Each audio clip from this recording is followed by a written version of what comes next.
ایک شخص اپنے دوستوں کی محفل میں باقاعدگی سے شریک ہوتا تھا۔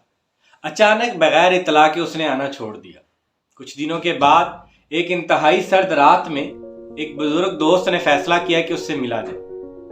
وہ ان کے گھر پہنچے تو وہاں انہوں نے اس شخص کو گھر میں آتش دان کے قریب بیٹھا پایا۔ وہ تنہا بیٹھا اپنی ہی سوچ و بچار میں گم تھا۔ ماحول کافی گرم تھا اور آرام دہ تھا۔ دوست اٹھا، آنے والے کا استقبال کیا اور دونوں خاموشی کے ساتھ دوبارہ آتش دان کے سامنے بیٹھ گئے۔ کافی وقت گزر گیا۔ آنے والے دوست نے جو آتش دان کے اندر جو شعلے اور انگارے کہہ لیں کہ جو بھڑک رہے تھے اور اپنی حرارت اور اپنی روشنی کی وجہ سے چمک رہے تھے، ان میں سے ایک جو سب سے خوبصورت یا سب سے زیادہ چمک والا جو انگارہ تھا اسے اٹھایا اور اٹھا کے باہر رکھ دیا۔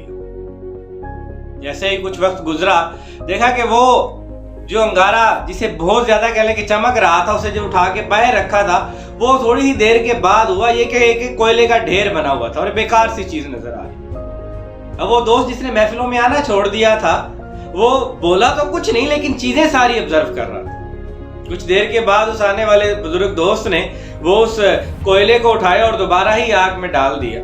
جیسے اسے آگ میں ڈالا، اس کے ارد گرد جو انگارے تھے اس کے شعلے لپکے اور ان شعلوں کی حرارت اور گرمی نے اسے دوبارہ سے جگمگانا شروع پہ مجبور کر دیا۔ کچھ دیر کے بعد جیسے ہی وہ بزرگ دوست جانے لگے تو وہ دوست کے جو محفلوں میں جانا چھوڑ چکا تھا اٹھا اور کہتا ہے کہ محترم، آپ کی آمد اور اس ایک اچھے سبق کا بہت شکریہ۔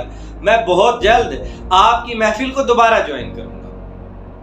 میرے دوستوں کی جو محفل ہے وہ ایسی ہی ہوتی ہے کہ جب تک ہم ان کے ساتھ اٹیچ رہتے ہیں ان کی حرارت ہمیں بھی زندہ رکھتی ہے، لیکن جب ہم تنہائیوں میں چلے جاتے ہیں تو ہوتا یہ ہے کہ ہمیں کہیں سے حرارت مل نہیں رہی ہوتی۔ یا تو ایسا ہو کہ آپ تنہائی میں جائیں، آپ کتابیں پڑھیں، آپ اچھی لرننگ کر رہے ہو، پھر تو سمجھ میں آتا۔